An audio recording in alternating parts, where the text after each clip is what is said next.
ಕಟ್ಟು ಹೆಂಗೆ ಅಂದರೆ ಕಟ್ಟು, ಯಾಕಂದರೆ ಅವು ಕೆಲಸ 100% ಮಾಡುತ್ತೆ. ಅವು ಆ ಮಂತ್ರಗಳು ಕೆಲಸ ಮಾಡುತ್ತೆ. ಅವು ಏನಾಗ್ತವೆ, ದೇವಸ್ಥಾನಗಳೇ ಅಂತಲ್ಲ, ಜನಸಂದಣೆಯನ್ನು ಕಟ್ ಮಾಡ್ತೈತೆ. ಎಲ್ಲಿ ಬೇಕೋ ಇದು ಎಲ್ಲಿ ಬೇಕಾದರೂ ಆಗ್ಬಹುದು, ಎಲ್ಲಿ ಬೇಕಾದ್ರೂ ಆಗ್ಬೋದು. ಈಗ ಒಂದು ಡ್ರಾಮಾ ಮಾಡ್ತಾರೆ, ಒಂದು ಹರಿಕತೆ ಮಾಡ್ತಾರೆ, ಒಂದು ಫಂಕ್ಷನ್ ಮಾಡ್ತಾರೆ. ಎಕ್ಸ್ಪ್ರೆಷನ್ ಏನಿರುತ್ತೆ, ಅವ್ರದ್ದು ಐಡಿಯಾ ಏನಿರುತ್ತೆ, ಇವತ್ತು ಒಂದು 10,000 ಜನ ಬರ್ಬೋದು ಅಂತ ಇರುತ್ತೆ. 2,000 ಬರೋಲ್ಲ. ಅಲ್ಲಿ ನಮ್ಮ ಹುಡುಗಿಗೆ ಗಾಳಿ ಸೋಂಕಾಗಿದೆಯಪ್ಪ, ಗಾಳಿ ಪ್ರಾಣ, ಗಾಳಿನೇ. ಹೌದು, ಗಾಳಿ ಅಂದ್ರೆ ಅಲ್ಲಿ ಬಂತಲ್ಲ ಪ್ರಾಣ, ಗಾಳಿನೇ ಪ್ರಾಣ, ಪ್ರಾಣನೇ ಗಾಳಿ. ತನುವು ಪ್ರಾಣಿ ರೊಂಡು ತಗಲಾಟ ಮೈಯೊಚ್ಚು ತನು ಬಿಡಿಸಿ ಪ್ರಾಣಿ ಎಗಿಸಿ ಪೋಯ ತೆಲೇನೀಯದು ಮಾಯದಿ ನಿಲ್ಲು ಪಾಡಾಯ ಅಂದರು. ಅಂದರೆ ದೇಹ ಪ್ರಾಣ ಎರಡೂ ಒಟ್ಟಿಗೆ ಬಂದು ಈ ದೇಹವನ್ನು ಬಿಟ್ಟು ಪ್ರಾಣ ಹೊಟ್ಟೋಯ್ತು. ಇದ್ರ ಮಾಯ ಗೊತ್ತಾಗ್ಲಿಲ್ಲ, ಇದ್ರ ಮನೆ ಹಾಳಾಗ ಅಂದ್ಬಿಟ್ರು ಅವರು.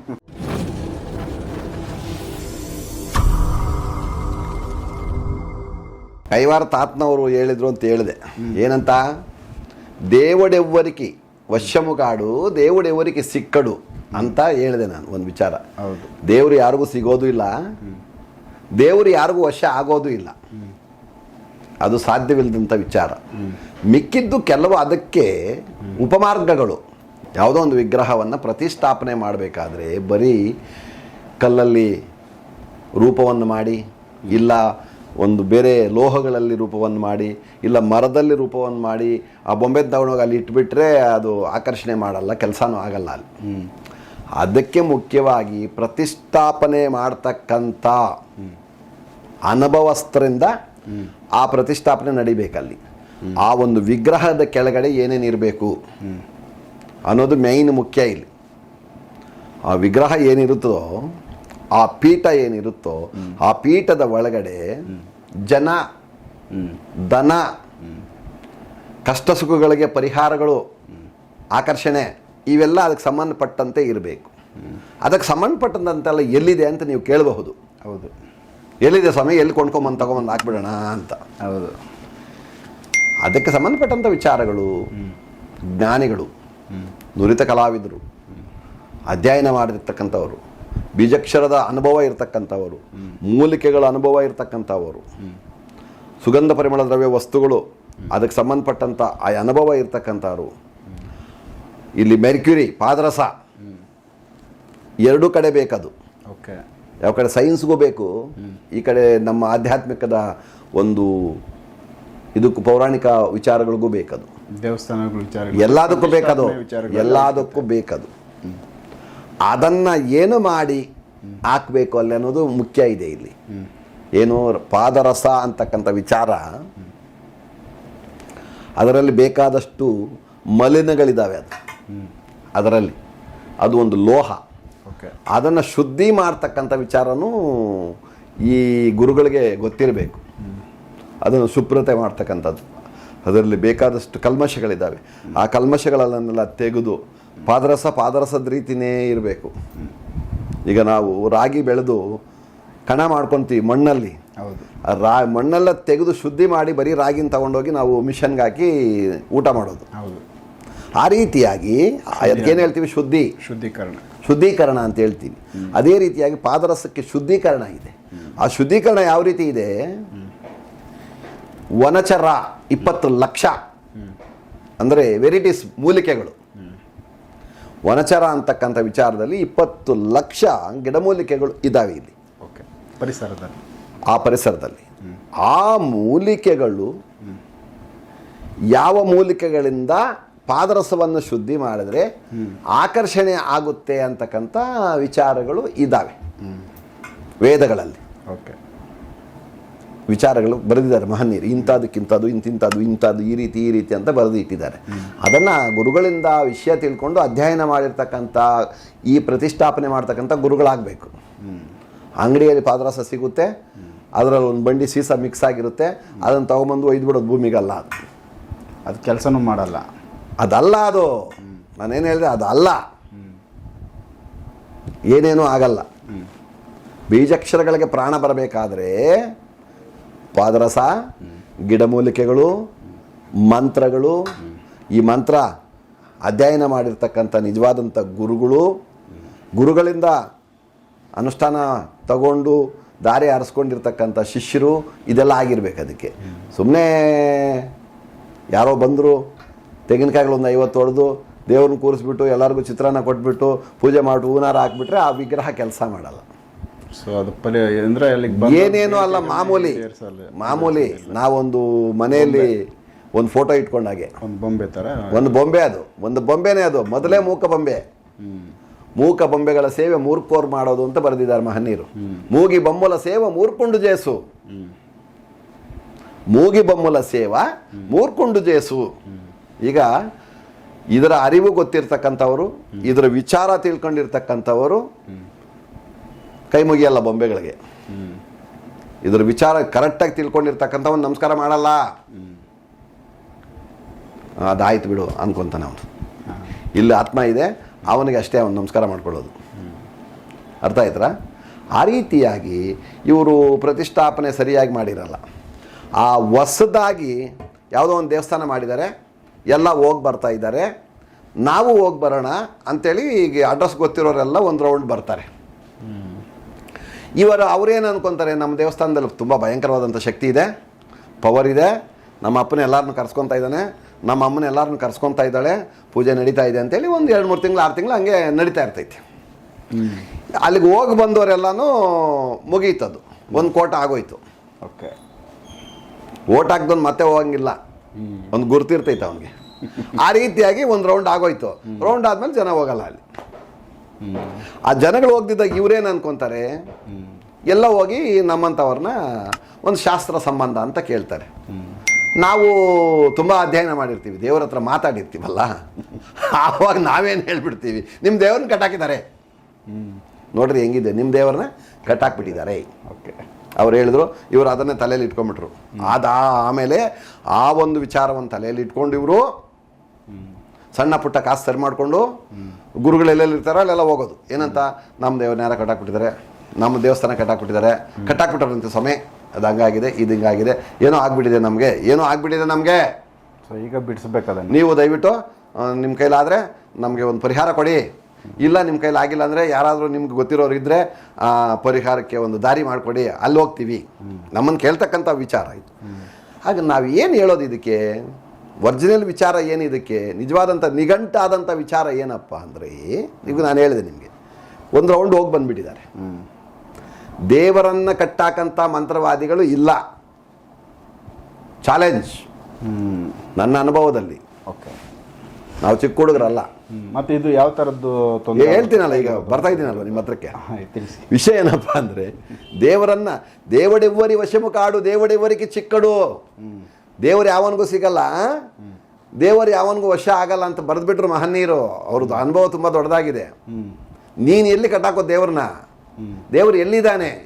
ನಿನ್ನ ಆತ್ಮದಲ್ಲಿದ್ದಾನೆ. ನೀನು ಮಾತಾಡ್ತಾ ಇರ್ತಕ್ಕಂಥದ್ದೇ ದೇವರು, ಆತ್ಮ ಇದು. ಪರಮಾತ್ಮ ಎಲ್ಲಿದೆ? ಪ್ರಕೃತಿಯಲ್ಲಿದ್ದಾನೆ. ಪ್ರಕೃತಿಯಲ್ಲಿ ಪರಮಾತ್ಮ ಇದ್ದಾನೆ. ಗಾಳಿ, ನೀರು, ಬೆಂಕಿ, ಭೂಮಿ, ಆಕಾಶ, ಈ ಪಂಚಭೂತಗಳಲ್ಲಿ ಪರಮಾತ್ಮ ಇದ್ದಾರೆ. ಅದೇ ಅವ್ರ ತಂದೆ. ಇದರಲ್ಲಿ ಮುಖ್ಯವಾದಂಥದ್ದು ಗಾಳಿ. ಈಗ ನಮ್ಮ ಹುಡುಗಿಗೆ ಗಾಳಿ ಹಿಡ್ಕೊಂಡೈತೆಯಾ? ಭೂತ ವೈದ್ಯರ ಹತ್ರ ಹೋಗ್ಬೇಕು. ನೋಡ್ರಿ ಎಂಥ ಮಾತೋ ಇದು. ನಮ್ಮ ಹುಡುಗಿಗೆ ಗಾಳಿ ಸೋಂಕಾಗಿದೆಪ್ಪ. ಗಾಳಿ, ಪ್ರಾಣ ಗಾಳಿನೇ. ಹೌದು, ಗಾಳಿ ಅಂದರೆ ಅಲ್ಲಿ ಬಂತಲ್ಲ ಪ್ರಾಣ, ಗಾಳಿನೇ ಪ್ರಾಣ, ಪ್ರಾಣನೇ ಗಾಳಿ. ಓಕೆ, ಈಗ ಮನುಷ್ಯ ಸತ್ತೋದ್ನಪ್ಪ, ಎಲ್ಲಿಗೋಯ್ತು ಹುಡ್ಕಕ್ಕಾಗಲ್ಲ, ಗಾಳಿಯಲ್ಲಿ ಗಾಳಿ ಸೇರ್ಕೊಂಡ್ಬಿಡ್ತೈತಿ. ಇಲ್ಲಿ ಕಾಣಿಸ್ತಾ ಇಲ್ಲ ಗಾಳಿ. ಓಕೆ, ಗಾಳಿ ಹಿಡ್ಕೊಳ್ಳಿ ನೋಡೋಣ, ಸಿಗಲ್ಲ. ಪಂಚರ್ ಆಯಿತು ಟೈರು, ಈಗ ಗಾಳಿ ಹೊಟ್ಟೋಯ್ತಲ್ಲ, ಗಾಳಿ ಹೋಯ್ತು, ಹಿಡ್ಕೋ ಮತ್ತೆ ಗಾಳಿನ. ತುಂಬ ಇದು ತಮಾಷೆ ಥರನೇ ಇರುತ್ತೆ ಇದು ವಿಚಾರ. ತಮಾಷೆ ವಿಷಯ ಅಲ್ಲ, ಇದು ತುಂಬ ದೊಡ್ಡ ರಹಸ್ಯ, ಇದು ದೊಡ್ಡ ವಿಚಾರ. ಹೌದು, ತಾತ್ನ ಅದನ್ನೇ ಹೇಳಿದ್ದು. ತನುವು ಪ್ರಾಣಿ ರೊಂಡು ತಗಲಾಟ ಮೈಯೊಚ್ಚು ತನು ಬಿಡಿಸಿ ಪ್ರಾಣಿ ಎಗಿಸಿ ಪೋಯ ತೆಲೀನಿಯದು ಮಾಯದಿ ನಿಲ್ಲು ಪಾಡಾಯ ಅಂದರು. ಅಂದರೆ ದೇಹ ಪ್ರಾಣ ಎರಡೂ ಒಟ್ಟಿಗೆ ಬಂದು ಈ ದೇಹವನ್ನು ಬಿಟ್ಟು ಪ್ರಾಣ ಹೊಟ್ಟೋಯ್ತು. ಇದ್ರ ಮಾಯ ಗೊತ್ತಾಗ್ಲಿಲ್ಲ, ಇದ್ರ ಮನೆ ಹಾಳಾಗ ಅಂದ್ಬಿಟ್ರು ಅವರು. ಜ್ಞಾನಿಗೂ ಸಿಗ್ಲಿಲ್ಲ, ವಿಜ್ಞಾನಿಗೂ ಸಿಗ್ಲಿಲ್ಲ, ಸಿಕ್ಕಿಲ್ಲ, ಅವ್ರಿಗೂ ಕನ್ಫ್ಯೂಸ್ ಆಗಿ, ಯಾರಿಗೂ ಸಿಕ್ಕಿಲ್ಲ. ಇವಾಗ ನನಗೆ ಗೊತ್ತಾಗಿದ್ದು ನಮ್ಮ ಅಪ್ಪನ ಬಿಡ್ತಾ ಇದ್ನಾ, ಕರ್ಕೊಂಬರ್ತಾ ಇದ್ದೆ. ನನ್ನ ಮಗ ಬಿಡ್ತಾ ಇದ್ನಾ, ನಮ್ಮವ್ರು ಯಾರೋ ಸತ್ತೋಗಿರ್ತಾರೆ, ಅವ್ರನ್ನ ಬಿಡ್ತಾ ಇದ್ವಾ, ಕರ್ಕೊಂಡ್ಬರ್ತಾ ಇದ್ವಿ. ಗೊತ್ತಾಗ್ಲಿಲ್ಲ, ಇದ್ರ ಮನೆ ಕಾಯುವಾಗ ಹೋಗ ಅಂತ ಶಾಪ ಇಟ್ಬಿಟ್ರು. ಹೌದು ಹೌದು. ಆ ರೀತಿಯಾಗಿ ಗಾಳಿ ಮುಖ್ಯವಾದಂಥ ಪಂಚಭೂತಗಳಲ್ಲಿ ಮೇಜರ್ ಅದು. ಗಾಳಿಯಲ್ಲಿ ಸೇರ್ಕೊಂತೈತೆ. ನಮ್ಮಲ್ಲಿ ಇರ್ತಕ್ಕಂಥದ್ದು ಈ ಗಾಳಿನೇ. ಗಾಳಿ ಆಚೆ ಬಂತಂದ್ರೆ ತಣ್ಣಗಾಗೋಯ್ತು, ಗಾಳಿಯಲ್ಲಿ ಬಂದು ಸೇರ್ಕೊಂಡ್ಬಿಡ್ತು. ಹೌದು. ನೀನು ಒಂದು ಸಮುದ್ರದ ನೀರಲ್ಲಿ ಒಂದು ಗ್ಲಾಸ್ ನೀರು ನಿಮ್ಮ ಮನೆಯಿಂದ ಬಿಸಾಕಿದ್ರೆ ತಗೊಂಡು ಅಟ್ಬಿಟ್ರೆ ಆ ನೀರು ಗುರ್ತಿರ್ಕೊಳಕ್ಕಾಗುತ್ತದೆ ನಿನ್ನಿಂದ? ಸಿಗಲ್ಲ. ತಗೊಂಬರ್ತೀಯ ಅದನ್ನ? ಮತ್ತಾಗಲ್ಲ. ಈ ರೀತಿ ಇರ್ತಕ್ಕಂಥ ವಿಚಾರ ಇಲ್ಲಿ ಗಾಳಿ ಸೋಂಕು ಅಂತಕ್ಕಂಥ ವಿಚಾರ. ಆ ರೀತಿಯಾಗಿ ಪರಮಾತ್ಮ ನನ್ನ ಕಟ್ಟಾಕಕ್ಕೆ ಯಾರ ಕೈಯಲ್ಲೂ ಸಾಧ್ಯ ಇಲ್ಲ. ಯಾವ ಭೂತ ವೈದ್ಯನೂ ಯಾವನೂ ದೇವರನ್ನು ಕಟ್ಟಾಕಕ್ಕೆ ಸಾಧ್ಯ ಇಲ್ಲ. ಇಲ್ಲಿ ಏನಾಗುತ್ತೆ ವಿಚಾರ ಅಂದರೆ ಇದು ಒಂದು ರಹಸ್ಯವಾದಂಥ ವಿಚಾರ. ಎಲ್ಲ ದೇವಸ್ಥಾನಗಳವರೆಗೂ ಎಷ್ಟೋ ಜನ ಏನಪ್ಪ ಆ ಊರಲ್ಲಿ ಅದೇನೋ ನಡೀತಾ ಇದೆ, 10,000 ಜನ ಇದ್ರು ದೇವಸ್ಥಾನ ಹತ್ರ, ನಮ್ಮಂದೇ ದೇವಸ್ಥಾನ ಹತ್ರ ಇಲ್ಲ ಅಂತಾರೆ. ಕಂಪ್ಲೇಂಟ್ ನಮ್ಮ ಹತ್ರ ಬರ್ತಾರೆ. ಏನು ಮಾಡೋದು ನಾವು? ಒಂದು ವಿಚಾರ. ಆದರೆ ವಿಷಯ ಏನಪ್ಪ ಅಂದರೆ ಏನು ಮಾಡಬಹುದು ಭೂತ ವೈದ್ಯರು ಅಂದರೆ ದೇವಸ್ಥಾನ ಕಟ್ಟಿಕೊಂಡಿದ್ದಾರೆ. ಒಂದು ಊರಲ್ಲಿ ಯಾರೋ ಒಬ್ಬರು ಭಕ್ತರು ಏನೋ ಸ್ವಲ್ಪ ಹಣ ಸಂಗ್ರಹಣೆ ಮಾಡಿಕೊಂಡು ಅವ್ರ ಕೋರಿಕೆ ಪ್ರಕಾರವಾಗಿ ಇನ್ನು ಸ್ವಲ್ಪ ಎಲ್ಲೋ ತಗೊಂಡು ಇನ್ನು ಸ್ವಲ್ಪ ಬೇಡ್ಕೊಂಡು ತಗೊಂಡು ಒಂದು ದೇವಾಲಯ ಮಾಡಿಕೊಂಡಿದ್ದಾರೆ. ಅಲ್ಲಿ ಅವನಿಗೆ ಆಪೋಸಿಟ್ಟು ಶತ್ರುಗಳಿದ್ದೇ ಇರ್ತಾರೆ. ಎಲ್ಲ ಕಡೆ ಎಲ್ಲ ಊರಲ್ಲೂ ಎಲ್ಲ ಮನುಷ್ಯರಿಗೂ ಶತ್ರುಗಳಿದ್ದೇ ಇದ್ದಾರೆ. ಕಷ್ಟಗಳು ಎಲ್ಲರಿಗೂ ಇದ್ದಾವೆ, ಸುಖಗಳು ಇದ್ದಾವೆ, ಇಲ್ಲದೇ ಇಲ್ಲ. ಏನು ಈ ನನ್ನ ಮಗ ಯಾವುದೋ ಒಂದು ದೇವಸ್ಥಾನ ಕಟ್ಕೊಂಡ್ಬಿಟ್ಟು ಏನು ಇವನು ಹಿಡಿಯೋಕ್ಕಾಗ್ತಾ ಇಲ್ಲ, ಇವನ್ ದರ್ಬಾರ್ ಹೇಳೋಕ್ಕಾಗ್ತಾ ಇಲ್ಲ, ಇವನ್ ಮೈಕ್ ಸೆಟ್ ಗಲಾಟೆ ಕೇಳೋಕ್ಕಾಗ್ತಾ ಇಲ್ಲ, ಏನು ರಾಮಾಯಣ ಇವಂದು ಅಂತ ಕೆಲವು ಒಂದು ಶತ್ರುಗಳು ಇರ್ತಾರೆ. ಅವರು ಅಷ್ಟು ಅವರಿಗೆ ಹೊಟ್ಟೆ ಉರಿದೋಗಿ ಬೆಂಕಿ ಹಾಕ್ಕೊಂಡು ಹೊಟ್ಟೆ ತುಂಬ ಅದಕ್ಕೆ ಸ್ವಲ್ಪ ಹಣ ರೆಡಿ ಮಾಡಿಕೊಂಡು ಏನಾದರೂ ಮಾಡಿ ಇದನ್ನು ನಿಲ್ಲಿಸ್ಬೇಕು, ಈ ನನ್ನ ಮಗನ ದರ್ಬಾರವನ್ನು ನಿಲ್ಲಿಸ್ಬೇಕು ಅಂತಕ್ಕಂಥ ಒಂದು ಒಳ್ಳೆ ವ್ಯಕ್ತಿಗಳು ಇನ್ನು ಯಾರನ್ನಾದರೂ ಸರಿಯಾದಂಥ ಒಂದು ವಾಮಾಚಾರ ಮಾಡ್ತಕ್ಕಂಥ ಭೂತವೈದ್ಯರನ್ನು ಹುಡುಕ್ತಾರೆ. ಹುಡುಕಿದಾಗ ಅದಕ್ಕೆ ಸಂಬಂಧಪಟ್ಟಂಥ ಕೆಲವು ಕೆಲಸಗಳಿರುತ್ತೆ. ಸ್ತಂಭನ ವಿದ್ಯೆಗಳು ಅಂತ ಇರುತ್ತೆ. ಸ್ತಂಭನ ಅಂತಕ್ಕಂಥ ವಿದ್ಯೆಗಳನ್ನು ಅಲ್ಲಿ ಮಾಡ್ತಾರೆ. ಅಲ್ಲಿ ಮಾಡಿದಾಗ ಏನಾಗ್ತದೆ, ಮನುಷ್ಯರು ಹೋಗದೆ ಆಗೋಗ್ತಾರೆ. ಅದು ದೇವ್ರನ್ನ ಕಟ್ಟಾಕೋದಲ್ಲ. ದೇವ್ರು ಅಲ್ಲಿಲ್ಲ. ಎಲ್ಲಿ? ಆ ವಿಗ್ರಹದಲ್ಲಿ ದೇವ್ರು ಇಲ್ಲ. ವಿಗ್ರಹಗಳೆಲ್ಲ ದೇವರು ಇದ್ರೆ ಇನ್ನೇನು ಕಡಿಮೆ ಇಲ್ಲ. ದೇವರು ವಿಗ್ರಹದಲ್ಲಿ ಇಲ್ಲ. ನಾನೇನು ಹೇಳ್ತೇನೆ, ನಮ್ಮ ಬಸವಣ್ಣವ್ರು ಏನು ಹೇಳಿದ್ರು? ಕಲ್ಲು ದೇವರು ದೇವರಲ್ಲ. ಅಷ್ಟೇ, ಒಂದೇ ಮಾತೆ ಅಲ್ಲ ಅದೆಲ್ಲಾನು. ಅಲ್ಲಿ ಇರ್ತಕ್ಕಂಥ ಒಂದು ಚಕ್ರಸ್ಥಾಪನೆಗಳು ಮೂಲಿಕೆಗಳು, ಅಮೋಘವಾದಂಥ ಒಂದು ಸುಗಂಧ ಪರಿಮಳ ದ್ರವ್ಯ ವಸ್ತುಗಳು, ಕೆಲವು ವಸ್ತುಗಳು ಇದ್ದಾವೆ. ಅವೆಲ್ಲನೂ ಅಲ್ಲಿ ಸಮಗ್ರಹ ಮಾಡಿ ಸರಿಪಡಿಸಿ ಅದಕ್ಕೆ ಸಮಯ ಸಂದರ್ಭಗಳನ್ನು ನೋಡಿ ಪ್ರತಿಷ್ಠಾಪನೆ ಮಾಡಿ ಒಂದು ಆಕರ್ಷಣೀಯಾದಂಥ ಮಂತ್ರಗಳನ್ನು ಅಲ್ಲಿ ಅಧ್ಯಯನ ಮಾಡಿರ್ತಾರೆ. ಅದು ಕೆಲಸನೂ ಮಾಡುತ್ತೆ, ಕೋರಿಕೆಗಳನ್ನು ಈಡೇರಿಸುತ್ತೆ. ಅದೇ ರೀತಿಯಾದಂಥ ಚಕ್ರಗಳಿದ್ದಾವೆ. ಅದೇ ರೀತಿಯಾದಂಥ ಬೀಜಾಕ್ಷರಗಳಿದ್ದಾವೆ. ನಾನೊಂದು ಮಂತ್ರ ಹೇಳಿದ್ದೀನಿ, ಯಾಂ ನಮಃ ಶಿವಾಯ. ಬಿಳೆಕ್ಕೆ ಗಿಡದಲ್ಲಿ ಒಂದು 10 ಹೂವು ಅನ್ನೋದನ್ನೊಂದು ಹೂವು ಕಿತ್ಕೊಂಡು ಹೋಗಿ ಯಾಂ ನಮಃ ಶಿವಾಯ ಅಂತಕ್ಕಂಥದ್ದು 108 ಸಾರಿ ಹೇಳಿ ಅದನ್ನು ನಿಮ್ಮ ಗಲ್ಲಾನಲ್ಲಿ ಇಟ್ಕೊಳ್ಳಿ, ಅವ ಸ್ವಲ್ಪ ವ್ಯಾಪಾರ ಆಗುತ್ತೆ ಅಂತ ಹೇಳಿದ್ದೀನಿ. ಆಗಿದೆ. ಹೌದು, ಎಷ್ಟೋ ಜನಕ್ಕಾಗಿದೆ. ಅವ್ರು ಹೇಳ್ತಾರೆ ನಮಗೆ, ಸರ್ ನಾವು ಅದು ಮಾಡ್ತಾ ಇದ್ದೀವಿ, ನಮಗೆ ಪರವಾಗಿಲ್ಲ, ಒಂದೊಂದು ದಿವಸ ಆಗುತ್ತೆ ಒಂದೊಂದು ದಿವಸ ಆಗಲ್ಲ ಅಂತಾರೆ. ನಿಮ್ಮ ಮನಸ್ಥಿತಿ ಚೆನ್ನಾಗಿರಲ್ಲ. ನಿಮ್ಮ ಮನಸ್ಥಿತಿ ಸಂತೋಷವಾಗಿದ್ದಾಗ ಒಂದೇ ಏಕಾಗ್ರತೆ ಮನಸ್ಸಿಂದ ಪರಮಾತ್ಮ ನನ್ನನ್ನು ಕಾಪಾಡು, ಪರಮಾತ್ಮ ಎಲ್ಲಿದ್ದಾನೆ, ಪ್ರಕೃತಿಯಲ್ಲಿ ಅವ್ನು ಕೇಳಿಸ್ಕೊತಾ ಇರ್ತಾನೆ ಪ್ರತಿಯೊಂದು.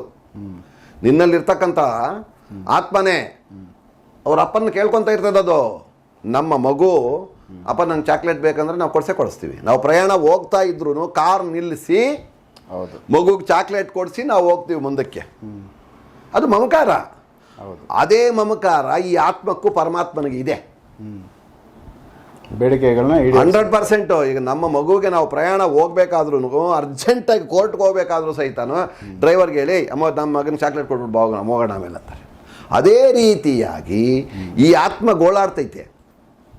ನನ್ನನ್ನು ನೀನು ಈ ಮಾನವ ಜನ್ಮದಲ್ಲಿ ಕಳಿಸಿ ಈ ಕಷ್ಟ ಕಾರ್ಪಣ್ಯಗಳನ್ನೆಲ್ಲ ನನ್ನ ತಂದಿಟ್ಟು ನನಗೆ ಯಾವುದೋ ಒಂದು ಸಂಸಾರವನ್ನು ದೊಡ್ಡದಾಗಿ ನನ್ನ ತಲೆ ಮೇಲೆ ಇಟ್ಟು ಈ ಶತ್ರುಗಳು ಮತ್ತೊಂದು ಭೂತಗಳು, ಪ್ರೇತಗಳು, ಪಿಶಾಚಿಗಳು ಮಧ್ಯದಲ್ಲಿ ನನ್ನ ಬಿಸಾಕಿ ನೀನು ಆರಾಮಾಗಿದ್ದರೆ ನಾನು ಹೆಂಗಿರೋದು ಅಂತ ಗೋಳಾಡ್ತಾನೆ ಇವನು. ಯಾರು? ಆತ್ಮ.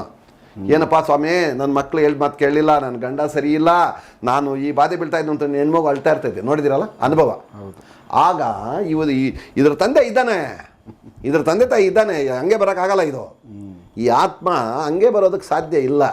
ಇದರಲ್ಲೇ ಅವನು ಆಗೇನು ಮಾಡ್ತಾನಂದರೆ, ದೇವಸ್ಥಾನಕ್ಕೆ ಹೋಗಿ ನೀನು ವಿಚಾರವನ್ನು ಕರೆಕ್ಟಾಗಿ ನಿಜವಾಗಿ ಹೇಳ್ಕೊಂಡಾಗ ಅಲ್ಲಿ ಮಾಡಿರ್ತಕ್ಕಂಥ ಕೆಲಸಕ್ಕೆ, ಇಲ್ಲ ನಾವು ಯಾವುದೋ ಒಂದು ಮೂಲಿಕೆ ಹೇಳ್ತೀರೋ ಆ ಮೂಲಿಕೆ ತರಬೇಕಾದ್ರೆ ಈ ರೀತಿಯಾದಂಥ ಒಂದು ವಿಚಾರವನ್ನು ತಿಳಿಸಿ, ತಂದೆ ನನ್ನ ಕಾಪಾಡು, ನನಗೆ ಯಾಕೆ ಕಷ್ಟ ತೊಂದರೆಗಳು, ನನಗಿದು ಬಿಟ್ಟರೆ ಬೇರೆ ಜೀವನ ಇಲ್ಲ, ನನ್ನನ್ನು ಕಾಪಾಡಬೇಕು ನೀನು ಅಂದಾಗ ಅದೊಂದು ಮೂಲಿಕೆ, ಬಿಳಿ ಎಕ್ಕೆ ಗಿಡ ಅಂತಕ್ಕಂಥದ್ದು ಮೂಲಿಕೆ.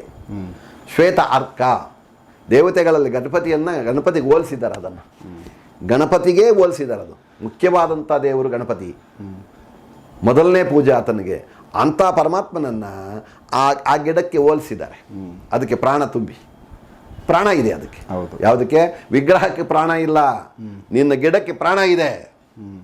ನಿನ್ನ ವಿಗ್ರಹಕ್ಕೆ ಪ್ರಾಣ ಇರಬೇಕಾದ್ರೆ ಈ ಎಲ್ಲ ಮೂಲಿಕೆಗಳು, ಎಲ್ಲ ಮಂತ್ರಗಳು, ಎಲ್ಲ ವಸ್ತುಗಳು ಅಲ್ಲಿ ಇಟ್ಟಾಗ ಅದಕ್ಕೆ ಪ್ರಾಣ ಬರೋದು. ಆವಾಗಲೇ ಆಕ್ಟಿವ್. ಅದಕ್ಕೆ ಬಂದಿರಲ್ಲ. ಈ ಕೆಳಗೆ ಇರ್ತಕ್ಕಂಥ ವಸ್ತುಗಳು ಆ ರೀತಿ ಆಕರ್ಷಣೆ ಮಾಡ್ತೈತೆ.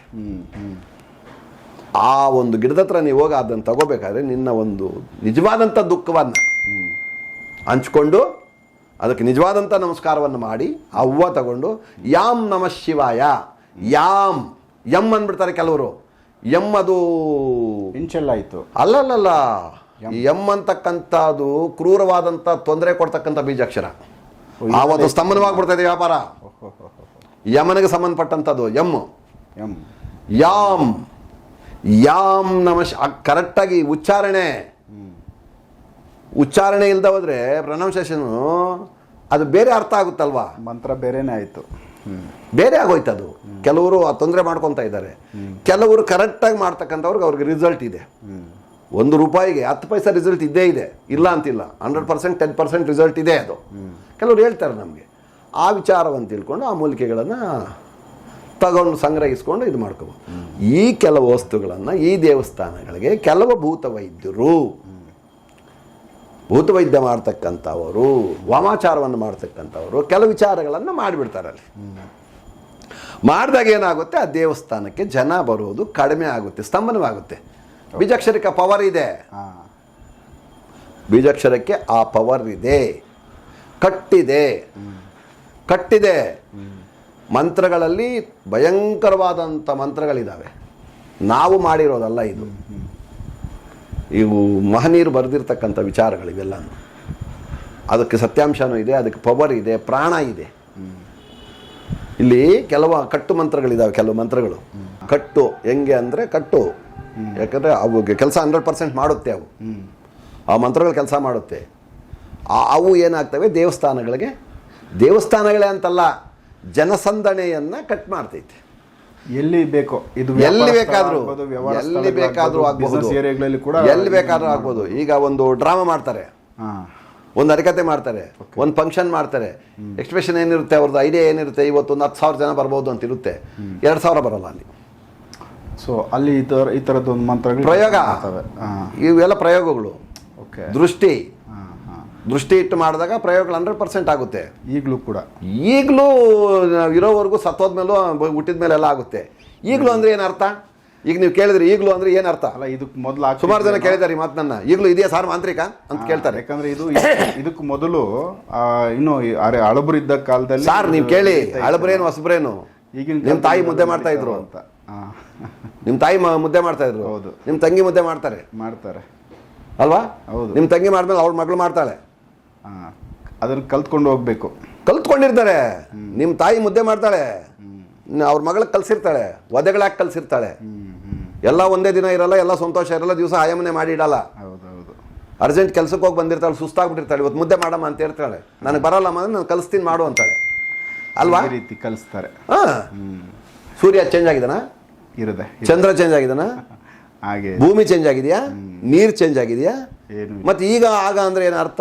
ಅಧ್ಯಯನ ಇಲ್ಲ, ಗುರುಗಳಿಲ್ಲ, ತಿಳುವಳಿಕೆ ಇದೆ, ನಂಬಿ ವಿದ್ಯೆಯನ್ನು ಕೊಡಲ್ಲ, ದುರುಪಯೋಗ ಮಾಡ. ಸಾರ್, ನಾನು ಕೆಲವರಿಗೆ ರಹಸ್ಯವಾದಂಥ ಮಂತ್ರಗಳನ್ನು ಕೊಟ್ಟಿದ್ದೀನಿ ನನ್ನ ಕಸ್ಟಮರ್ಸ್ಗೆ. ಅವ್ರಿಗೆ ತುಂಬ ಟಾರ್ಚರ್ ಆಗ್ತಾ ಇರ್ತೈತೆ, ಮನೇಲಿ ತಡ್ಕೊಳಕ್ಕಾಗಲ್ಲ, ಮಕ್ಕಳು, ಗಂಡ, ಇನ್ನೊಂದು ಮತ್ತೊಂದು. ಅವರ ಮಂತ್ರಗಳನ್ನು ಮಾಡಿ ಅವರೆಲ್ಲ ಚೆನ್ನಾಗಿದ್ದಾರೆ. ಕೊಟ್ಟಿದ್ದೀನಿ ನಾನು. ಸೊ ಕೆಲಸ ಮಾಡ್ತಾ ಇದೆ ಅಂತ ಆಯ್ತು. ಅವ್ರನ್ನ ಬೇಕಾದ್ರೆ ನಿಮಗೆ ಎಪಿಸೋಡ್ ಕರೆಸಿ ಮಾತಾಡಿಸ್ತೀನಿ. ಯಾಕಂದ್ರೆ ಅವ್ರು ಬರೋಕ್ಕಾಗಲ್ಲ. ಯಾಕೆಂದ್ರೆ ಅವ್ರ ಫ್ಯಾಮಿಲಿನಲ್ಲಿ ಈಕೆ ಈ ಥರ ಎಲ್ಲ ಮಾಡ್ತಾ ಇದ್ರೆ, ಈ ಅಪ್ಪ ಈ ಥರ ಮಾಡ್ತಾ ಇದ್ದಾರೆ ಅಂತ ಅವ್ರಿಗೆ ತೊಂದರೆ ಆಗುತ್ತಲ್ವಾ? ತೊಂದರೆ ಆಗುತ್ತೆ. ಯೋಚನೆ ಮಾಡಬೇಕಲ್ಲ ನಾವು, ಕೆಲವು ವಿಚಾರಗಳನ್ನು ಯೋಚನೆ ಮಾಡಬೇಕು ಅಲ್ವಾ? ಹೌದು, ಅರ್ಥ ಮಾಡ್ಕೊಳ್ರಿ. ಸೊ ಈಗ ನೀವು ಹೇಳಿದ ವಿಚಾರದಲ್ಲಿ ಸರ್ ನನಗೊಂದು ಫ್ಲಾಶ್ ಆಗಿದ್ದು, ಹೇಳಿ.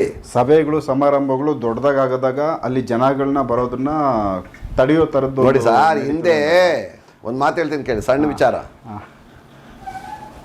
ಡ್ರಾಮಾ ಮಾಡ್ತಾ ಇದ್ರು ಒಂದು ಊರಲ್ಲಿ, ಒಂದು ರಂಗಸ್ಥಳ, ಹೌದು, ಒಂದು ಸ್ಟೇಜ್ ಪ್ಲೇಸ್, ಒಂದು ವೇದಿಕೆ. ಅಲ್ಲಿ ನಮ್ಮ ತಂದೆ ಮಾಡ್ತಾ ಇದ್ರು. ಇದು ಪಕ್ಕ ವಿಚಾರ, ನಮ್ಮ ತಂದೆ ಮಾಡ್ತಾ ಇದ್ರು.